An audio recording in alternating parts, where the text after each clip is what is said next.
अस्सलाम वालेकुम दोस्तों। एजुकेशन डिपार्टमेंट सिंध में हस्ब रवायत हस्ब दस्तूर तजर्बा जारी है।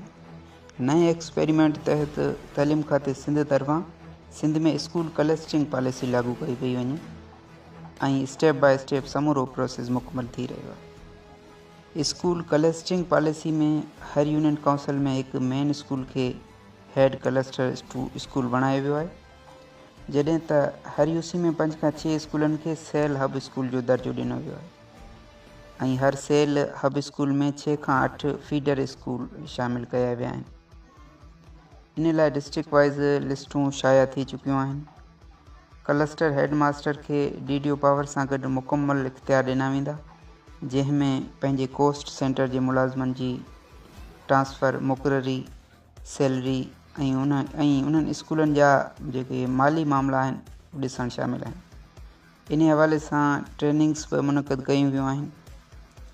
तइलीम खाते जे मुलाज़मनि जी सैलरी क्लस्टरिंग पॉलिसी तहत नए DDO कोड सां जारी करण लाइ सभिनी मुलाज़मनि खां पर्सनल डेटा वठण जो अमल बि शुरू थी चुको आहे।